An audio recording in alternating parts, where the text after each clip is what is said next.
What's up, y'all? Welcome back to another episode of Tratter Talk, a podcast centered around the country lifestyle and how to be a positive influence. My name is Nick Luciano. I'm Roy Dinges. Blake is back home on vacation, so he will be co-hosting with me today. This podcast is brought to you by Ariat, innovative and award-winning performance products for all types of outdoor and work environments. Today with us, we have a very special guest. He is senior manager at Ariat and a good friend of ours. We have Taylor Nahrgang. How's it going, gentlemen? What's up? Good to have you. Excited to have you. You guys must have ran out of content to invite me down here, huh? That's not true. No. But yeah, we're excited to have you on, man. How are you doing today? It's good. I mean, everything's been good in my life and at work, and Ariat's rolling, and it's just exciting to get out and talk about it a little bit. That's awesome. So for the people that don't know you a little bit, tell us a little bit about you, your background, things like that. Yeah. So a little bit about me. Man, I've grown up in the Western lifestyle, since the day I hit the ground. Originally from Montana, kind of a little Montezonan in there, moved to Arizona when I was in junior high. My family is just fully ingrained in that ranching Western rodeo lifestyle. It honestly, I couldn't have picked a better one, just looking back, probably not then. You just always kind of wondered, but looking back, I mean, it's everything that I am now. But grew up, when I was young, I was kind of sick with sports, all sports, and I'm talking baseball, wrestling, football.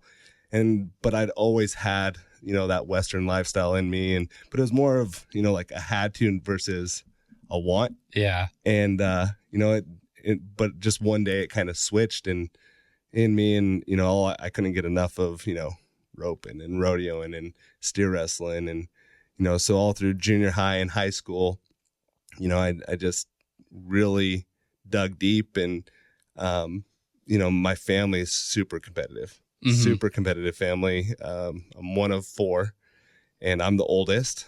And I mean, my parents and my grandparents, they kept us, had good horses under us all the time.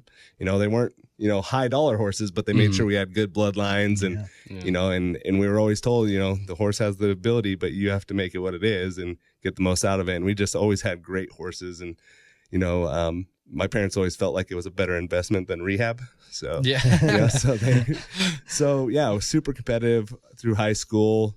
I really got into, I loved roping, but I kind of found my niche, and so did my brothers and I, in steer wrestling, and just got really competitive and focused on it. But all through high school, it was either, steer wrestling, rodeo, or football.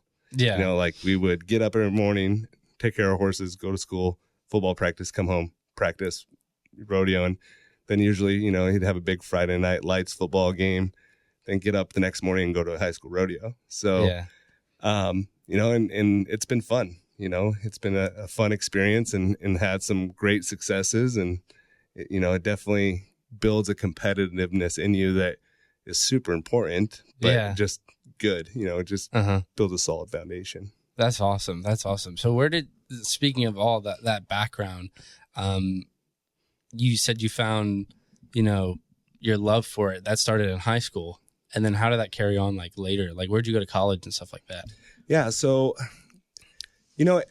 I take a lot, aside from having that competitiveness in me that was instilled by my folks and my grandparents and other family members. I mean, my entire family is big and competitive.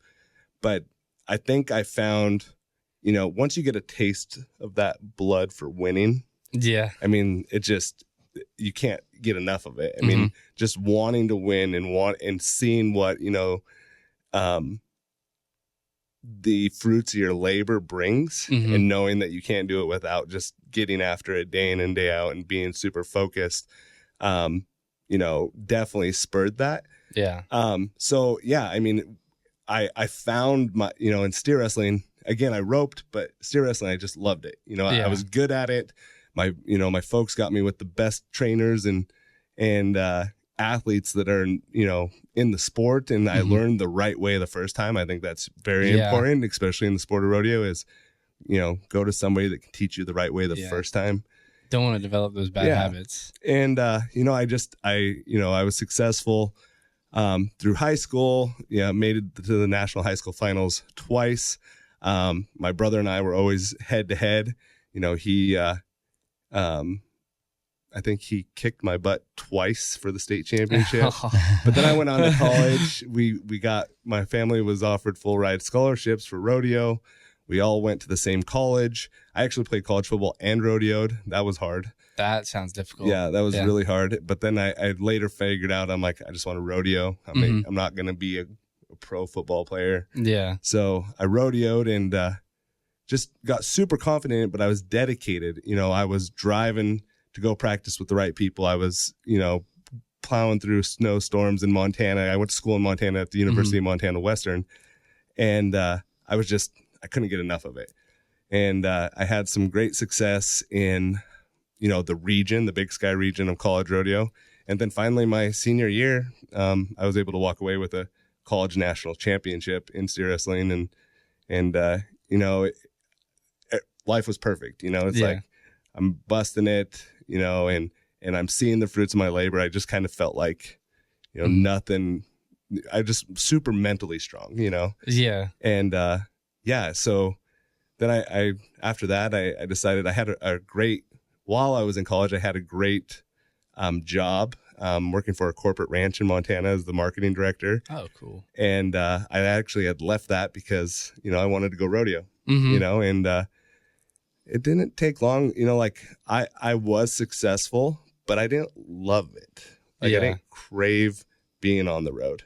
I love the experiences. I love the camaraderie of, the contestant, but I just didn't, I'm like, it just wasn't what I was like looking for, you know what I mean? So I don't know. It just kind of, then I decided to take another path. There you go. That's awesome. So in total, how long have you been riding and competing? I mean, we grew up junior rodeoing and everything like that. My mom, I'm pretty sure she found out she was pregnant with me at the college finals when she was in college. My parents are high school rodeo sweethearts, and so forever. It's kind of hard to even put a time frame on it, just because I don't remember a point in my life where we didn't have horses. It wasn't a responsibility of ours to make sure that the animals and the horses and all that were taken care of prior to ourselves. Yeah. And so I mean, my wife and I talk to this day like, man, we could have so much more if we just get rid of the horses. But then we're like, but why? Yeah, I know. So. But why? Yeah. That's crazy. So you played football, high school, and then up through college, rodeo. You stayed sword 24/7. Absolutely. Yeah. So what you said about practicing with the right people, this and that, I always say, that old saying, practice makes perfect. I don't believe that. Perfect practice makes perfect. And obviously it shows. So going into from the rodeo to now your home life, I see you have horses, of course. Your daughter's barrel racing, I've seen. Tell us a little bit about that. Yeah, I mean, growing up in this lifestyle, I mean, it is a true lifestyle. And I just think back to, the experiences I had growing up with my siblings, with my folks, the good, the bad, the indifferent, as far as what we went through, but we went through it together, but we always did it on the back of a horse, or we were doing it because of that. And I feel like the foundation of where I'm at started there, like it taught me responsibility. It taught me how to be competitive. It taught me, that, how to just dig deep and battle it out for something that you want, but also the right things that I feel in life. And,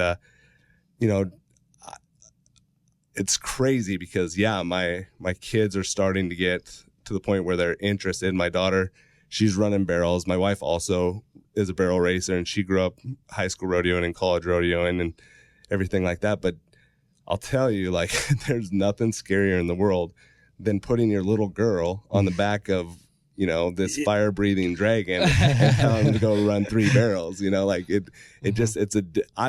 even backing in the box at the college finals for that, you know, championship title, I wasn't as nervous as I am taking her to a local jackpot and wishing her the best of luck, you know. So it gets pretty nerve-wracking. But, you know, like I know that, you know, she's learning responsibility. I mean, you know, they're 4 and 7 years old, but I mean, they feed horses and they clean pens and they know what it takes. And they're also learning how to be, you know, cautious around them and respect the animal. And, you know, there's just so much that, you know, as cheesy as it sounds, that a horse can teach a person. Oh yeah. You know, that we talk about that a lot on the podcast. Is one of the biggest questions we ask, like, cause we asked Roy and we asked people, is like one of the biggest things that like horses in this lifestyle has taught you.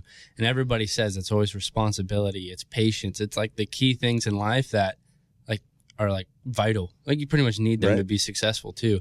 And that's why we all love the lifestyle. And, I don't know. It's just for me, for somebody who like, you know, y'all two grow up in it. I really didn't start getting too deep into it until like in college, started rodeoing on the weekends and stuff like that. And I was like, man, cause I was just really just used to like going to my apartment and doing homework, you know what I mean? And that was it. But then I started rodeoing and like getting deep into it and started working with horses.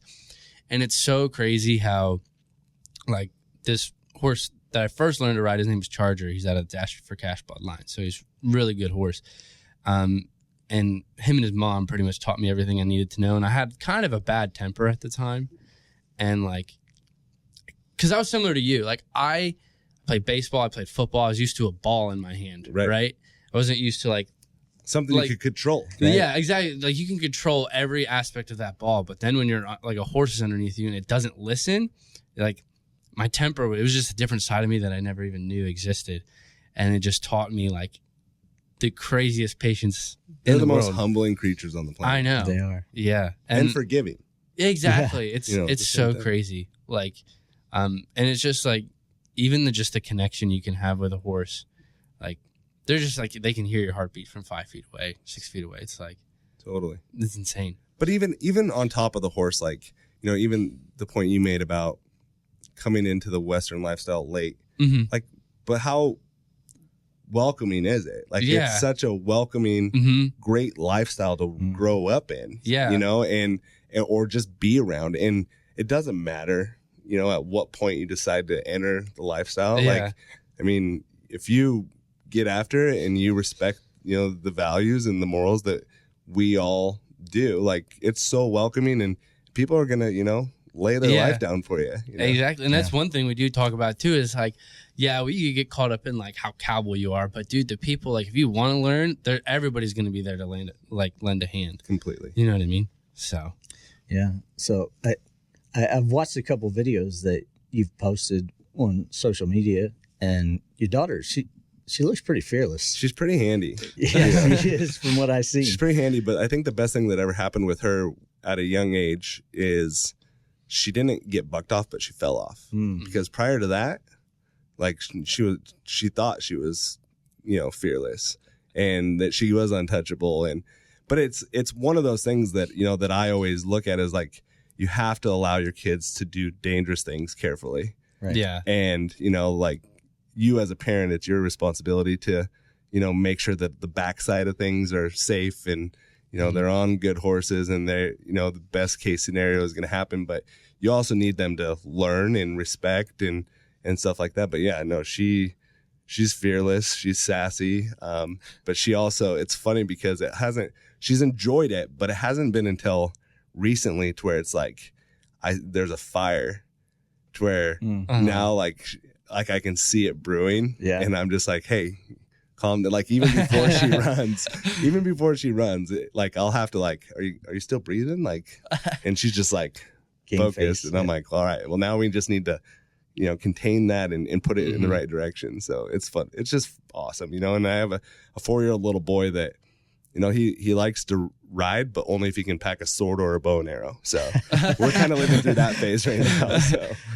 So what are you hoping for him? Maybe like a steer wrestler like you, following your footsteps? You know, like, obviously I think that it's one of those things that I would love for my kids to just fully embrace the lifestyle and jump into that. But you know what I found is, like, my parents didn't shove it down our throat, and we found it. you know, like it was always there, but we came back and we just got, you know, infatuated with it. But we also like equally, you know, and I think it's super important, like, you know, if they want to go and their main focus is going to be football or baseball or soccer or whatever else they want to do. I mean, tennis, golf. I mean, it's a little cheaper than a horse, I think. But you know, maybe, so you know, I mean, my son, he thinks that he is a, you know, pro dirt bike racer right now, and you know, I'll support anything they want, you know. But the biggest thing with me is if you're gonna do it, we're not gonna, you know, half-ass it. You know, we're gonna be all in. We're gonna be committed. And that was one thing I think my dad, you know, taught us is like, if you're going to start something, you're going to finish it. And even if you're in, you know, it's not a great situation, like, no, you're going to see it through. Yeah. And, you know, whether that was a season or whatnot, he's like, no, you're going to see it through. It didn't mean you had to like make a career out of it. He's like, but no, you committed. Oh yeah. Good life. Yeah. So. Yeah. Good life lessons. My family taught me that too. It's like, there's some things I tried that like I didn't want to do, like even as a kid, just like different sports, but you got to finish the season out. You can't quit. And going back to what you said earlier, I always have a little quote that I say, like, if you're going to be stupid, at least be stupid safely. Yeah. You know what I mean? Totally. So, I mean, I was the same way with wrestling. I mean, we grew up wrestling young because when you're in Montana, it's kind of the only winter sport you can do, you know? And so us three boys, we would wrestle. I hated it. it. And I would rather do math homework than wrestle or go to a wrestling practice. But my two brothers, they were studs, you know, and they went on and won state championships in high school. But even looking back, I told my wife the other day, I'm like, I need to get my son in wrestling because there was so much that I learned in that sport that, you know, just, you know, tenacity and endurance and just grinding it out. Right. You know, but you know, I'd love to just get him in it, you know. Discipline, of course. Discipline, 100%. Right. Yeah, so speaking of discipline and all those like key factors that you've kind of learned growing up, I kind of want to touch on like how has that helped you today with like the position you're at today within Ariat or your job or, you know, where you're at in life? Yeah, I mean, it's really funny because when I went to college, the marketing wasn't the route I was going to go. I actually was going to be a veterinarian, which I think all, you know, that's what I wanted to do too. Yeah. But then I realized I don't like blood. I don't like broken bones. I don't like guts. I also don't like, I was in a heavy ranching community where, you know, the veterinarian has no life and they're getting up at all hours of the night, you know, doing C-sections on cows and pulling calves. And I'm like, But it was also kind of during that big 2008 crash of the economy. And I was like, you know, what's the one thing that no matter what the economy is like that people still have to do? It's marketing. Pretty much. You know, and I really dove into that and found some great mentors on the campus and just really kind of got infatuated with, you know, the consumer, you know, and what the consumer wants and how you can influence a consumer and all the different ways that you can do it. And we're seeing it. There's no complacency. You know, I mean, just look what we're doing here, just the podcast and the rise of TikTok and social media. Like that wasn't there when I was just getting after marketing, but you have to continue to grow and adapt to what the consumer and how they're digesting things. So, you know, so just thinking about that now, I mean, I was just hyper focused. I've always known what I've wanted, I guess. And I also just, you know, it excites me to be a part of something big and great. And, you know, I've had some great roles in my life prior to Ariat. You know, I've spent 6 years in the outdoor industry. Yeah. Working as the director of marketing for Weatherby Firearms. And then I moved over to Ariat. But, you know, just wanting to be part of something and a product or, you know, a group of people that are just kind of striving for the same thing and just as passionate as you are, you know, it's just kind of, you know, fun, gets me rolling. So that is cool. That's why I want to like, I always seen I was watching before like we all got together. I was watching from like afar and I was like, okay, Ariat's got the TikTok account. They got the blue check. Like they're after, like they know what they want. I know what they're doing. So that was just really cool to see. But speaking like about that, like what's your favorite thing about your job pretty much? You know, what it comes down to that I think that excites me the most is I work with some of the coolest people, not just Western industry focused, but just, you know, in this country. I mean, we have so many cool people from all different walks that work for Ariat that I feel is what truly helps elevate us, because not everybody there is, you know, comes from the Western lifestyle or the English lifestyle or blue collar family, but they all just are really smart, open-minded, and, you know, there's no excuses, you know, and that's what's exciting is we not only do we want to be a brand that's innovative in our products, but we want to be innovative in our thinking and how we're approaching the consumer. And it's just fun, you know, like you walk out of meetings and you're just jacked up and pumped and excited and you know, we just all like what we do, and everybody's passionate about it. We've got, you know, subject matter experts in all areas, and it just has helped elevate us to where we just, you know, we just continue. And we're not one of those brands that, you know, I don't mean to overuse this word, but we're in no way are we complacent. Like, you know, just because it worked yesterday does not mean we're going to try the same thing tomorrow. You know, we're going to continue to test and evolve and go on and so forth. But we also want to be leaders in all aspects. And, you know, it's just exciting, you know. I always tell people too, because like, I mean, we get a lot of questions about like people wanting to start their brands or like doing the next big thing. And I always tell them like the biggest thing, whether it's marketing or running any sort of business, is being adaptable. Like you have to move with the pace of everything else or else you're going to fall behind. And I think Ariat does like a really like super job with that, especially like with the Compton Cowboys collab. That was cool. You just have to pivot and go. Yeah. It was really cool to see that. So yeah. I mean, there's so many different, and that's what's fun is, you know, even partnering with, you know, guys like you. I mean, it's fun. Yeah, it is. You know, it's fun, and we want to be adaptable. We want to think about things differently, and we want to see what the consumer's reacting to. But the other thing too, aside from the people at Ariat, like we want to align ourselves with just great people in general. You know, we when you look at our athletes and our roster of athletes and our roster of influencers and partners, just quality, you know, yeah, they're great in the arena, but they're phenomenal human beings. Yeah. Like I think before we even look at gold buckles or accolades or anything like that, it's like, what kind of person are they? Yeah. And, you know, and do we really want the brand tied to that? You know what I mean?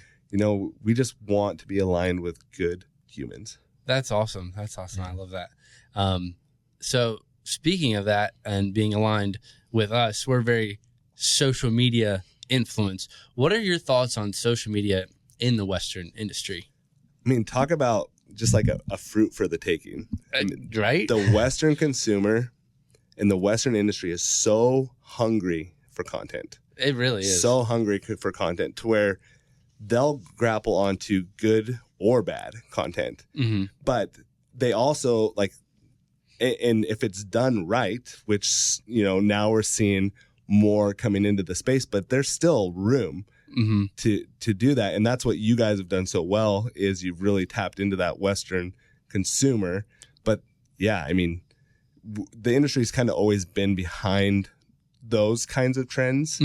And so just the content itself, you know, like just seeing the TV shows that are coming out and all of that, you know, whether they're critics of content on social media or contents on television that portray the Western lifestyle, they're still consuming it because they're hungry for a relatable content that kind of portrays their lifestyle. I think the biggest thing that they want is they want to make sure that their lifestyle is portrayed authentically and in a good way, you know.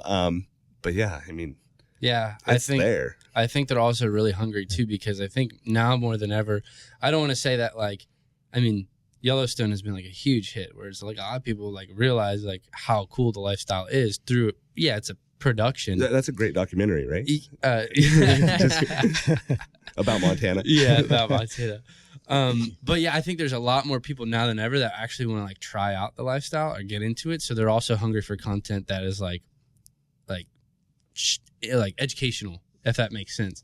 Whether it's about rodeo, horsemanship, or even just like even Western fashion, like it's just what you wear. So it's like, I think, you know, we've really done a good job of like portraying our audience. Like, yeah, this is what we are, but like, you know, come along. You know what I mean? Yeah. It's like, but you're right though. Like I look at, I mean, yes, I have a college degree, but I think, you know, being able to learn how to use Google and know how to ask the Google the right questions, you can learn so much. Yeah. You know, and if that content is being put out there in snackable bites of information and stuff like that, I mean, yeah.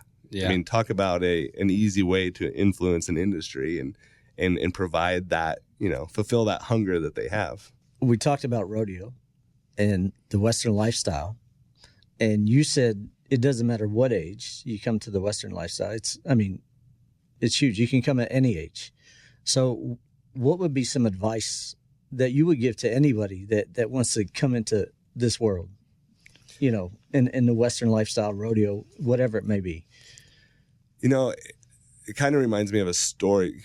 My family has a great family friend. It was actually my brother's wrestling coach. You know, later on in his life, he always was wondering, like, you know, my brothers would go to wrestling practice or football practice, and then they would bounce out and go to a rodeo. And he's like, what is going on? Why can't I get these kids in film? You know, like we're not reviewing film after games. They're gone rodeo and doing this rodeo thing. Well, he finally went down and watched a practice and watched what it took and what my brothers were doing. And he fell in love and picked up a rope, started hanging out with my brothers, but then also going to schools and learning from professionals. And this guy is just completely infatuated and totally invested in lifestyle, competes at Ariat World Series at team roping events and is roping every weekend, every chance he gets. But I mean, he didn't start till way late in his life. Mm-hmm. But the biggest thing to me is like, just be open-minded, but also you have to be willing to be humble enough to go ask for the right help, and research and look for those individuals. There's not a person in this, in the Western industry that makes their living with a rope or rodeoing or something like that, that's not going to give you their time. Yeah. And if there is, it's very far and few between. And if they're not willing, they have their own struggles. But I mean, most of these guys will do that. I mean, you look at a guy like a Trevor Brazil, you ask him, he's going to give you that time, they're so humble and willing to do that. And there's so many different athletes that are like that. But even aside from that, there's true experts outside of those top tier athletes that are willing to show you, but you have to be willing to go and ask for it. Yeah. Because the Cowboys, they're not gonna, and I'm talking Cowboys of all walks, but they're not gonna just come out and be like, oh, you should do this. Yeah. You got to be able to be willing to step out and do that. But man, it's just so, I mean, it doesn't matter. Yeah. At what age, if you're interested in the lifestyle, there's going to be people that are willing to commit time to you. Yeah. You just got to follow the right people, follow the right conversations. Yeah. Make sure it's the right people. Yeah. So going from here, is your competitive nature. What are some future aspirations, whether it be with Ariat, your life? Oh, I mean, it's crazy because I feel like I've always had major goals and I knew exactly what I wanted. I think where I'm at right now is I take such pride in my role at Ariat and just doing great things for the brand, making, finding creative ways for the brand to show up in different ways that people are talking about it, and also being authentic, making sure the brand shows up in an authentic way and just working with teammates to do that. I think the biggest thing for me right now is I'm all dad, I'm all dad, I've always put, my kids and my wife on a pedestal before me. And, I'm that husband that's going to saddle a barrel horse. If I have to get on one every now and then to pretend like I'm schooling on it, I will, not on the barrel pattern, but just in general, but, I want to kind of do everything for them. With that being said, like I kind of need to, relight a little passion as far as side passion projects outside of work and rope more. And I've got some young horses coming up that I'm excited about. But all in all, I mean, yeah, I love being a dad. I mean, it's my thing. Yeah. It's my thing. And That's anything I awesome. can do to help them be successful and, not spoil them, but, give them what the tools they need and put them in the right position to be successful. I mean, that's where I'm at. Yeah. So I have one more question. You, just like us, you get torn between work. I mean, you're traveling a lot. You're behind a computer a lot. You have a family at home. So being pulled in every direction, how do you stay positive through all this? I think I think the biggest driving force for me behind positivity is I feel like that's my role in my family, to where, I'll take the sword to the back for any one of them. But, if there's struggles in things going on, whether it's family, work, or whatever, like I'm going to be that shield. I mean, so, in my mind, the only way that I can do that is like, no, we're going to get through it, and we don't know how, but we're going to do it, and, whether that's a project or, a family event or whatever. But I don't know. I've had that mindset from a very young age to where, like I'll allow myself to dwell for like a little bit, but I time myself out, and, there was a point like when in high school to where I would just let it eat me up. My parents would quit videoing my runs because I would just pick a good run apart. And then they're just, kind of when I got out of high school into college, there was a switch where I'm like, okay, like just build and go, build off of it and go. And it's just it sounds super easy, but you just have to, speak positivity in your mind and push in that direction as badly as you may not want to. But it's crazy how hard and how easy it is. Yeah. All at the same time. Just to be like, no, this is where we're going. We're going to get through it. We're going to figure it out. And I mean, it's heavy, trying to balance it all. But, there are people in the world that are doing this, but I look at it and I'm like, well, I'm not saving lives. I'm not a surgeon that's, doing an emergency heart surgery and trying to save some guy's life. At the end of the day, I'm just trying to do cool things and be a good dad, be a good husband, and do all of that. So yeah, that's awesome. So we're going to roll into our next segment, Ariat affirmations. And this is basically where we take questions from our followers on Instagram and basically give you all a little bit of advice on what we've been through. And just a PSA, as always, we're not doctors, psychiatrists, or anything. We're just telling our stories, and we love hearing the feedback from y'all. So this week's question is, how do you keep going even after you just want to give up? That's tough. I mean, my thoughts is victory comes in the darkness. Like I've grown up and I've always heard it's always the darkest before the dawn.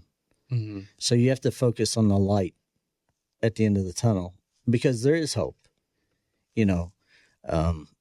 Just because you're down doesn't mean that you give up. Yeah. You got to pick yourself up and keep going because you're going to come out of it. The darkness isn't the end. Preacher always told me, you're never down. You might get down. You're never down. You're either up or you're getting up. And that's a good way to look at life. We all go through storms in life. And my way of thinking is, if you just sit out in the ocean in a boat and there's no storm, you're not going to be pushed to brighter shores. You're just going to sit there and, you're in the dark. So when that storm comes, ride it out, be thankful because you're going to bigger and better places. You're going to come out of it. Yeah. And that, like, if I were to give my 2 cents on that, is like just learning how to be like you speak of storms, there's always going to be storms in your life, but learning how to be comfortable within that storm and like really, like you said, you got to learn self-talk, like positive self-talk, even if it's not like, you know, talking out loud. It's just those inner thoughts like, you know, we're going to get through this. We're going to get through this. We're going to get through this, learning how to weather the storm. And honestly, I think one of the big things too is like a lot of people, like, I don't know this person's situation, but a lot of people depend on too many people for their positivity or like their success. And you really got to learn how to be alone. You got to learn how to control your thoughts. You got to learn how to weather the storm and just really talk positive to yourself. So we touched on that, but I think it's just learning how to weather a storm and just going over and over and over. Cause like you said, perfect practice makes perfect. That's right. And you know how it is, whether you're in a rodeo or whether you're in a toxic relationship. Mm-hmm. You know, you go through slumps. You know, you're in a bad relationship. It's when you come out of it, that's what makes our story. If you don't go through it, you don't have a story. Mm-hmm. You can't look back and say, hey, you know what? I did it before. I can do it again. It just makes you, it builds a better person inside, and you grow from it. I feel like we've gotten a lot of questions that like we get a lot of Instagram questions about like, how do I deal with this, especially with like relationships? And that's what we say is like, man, this is a storm. And I know you can't see it right now, but it's just going to mold you into a better person. Mm-hmm. It's so tough to see that when you're in the moment. But yeah. Anyway, Taylor, how would you answer that question? I think there's two things that stick out in my mind that I feel like I've always kind of like always gone back to. But it's amazing what a person can accomplish when you remove giving up as an option. When you completely remove that, and your only option is to power through it, I mean, you don't fall back on it, you know, and that's a huge thing. The other thing too that I really, and I heard it again just today, but and I can't remember where it came from, but you know, there's points in our lives where everything's going great. The people around you are great. You know, your work's going great, all of that, you know, having a great time, living life up. But you have to remember that shall pass. Mm-hmm. But also there's times in your life where things are not great, and things are, you know, whether you've experienced a death or a relationship or job, that also will pass. Exactly. So you just have to keep the mindset that the good and the bad will pass. You're going to survive. Mm-hmm. You know, you're going to power through it, but you just have to understand the good and the bad is going to pass. And you just have to figure out how to navigate it and keep your head up. All right, y'all. I think that was like probably one of our best answers to that segment yet. Roy always has like some of the best like stories and stuff like that. I wish I had a notebook. I know, right? Good thing this is recorded. I know. Every time Roy is on the podcast, people love it. But I think that's a great note to end on. Again, we want to thank y'all for watching. Every podcast has been just phenomenal. We're so excited to see the feedback y'all have been giving us. And we want to thank Ariat as well for helping us out with the production of this podcast. Make sure to follow everyone here on the social medias. Taylor, where can they follow you and Ariat? Well, Ariat is at Ariat International on Instagram and Facebook, TikTok, and Twitter. And, you know, with my micro-influencer following, you can follow me at Nahrgang, TNAHRGANG. So. Sweet. Yeah, you can follow Tratter Co., Tratter House, and Roy Dinges and myself on all the socials. They'll be listed on the screen here. Don't forget to rate and review this podcast if you have time. We do look at all the ratings, and we love seeing how much this podcast actually helps y'all. We're super excited to film the next episode. Roy will be hosting again on that episode, so stay tuned for that every Wednesday.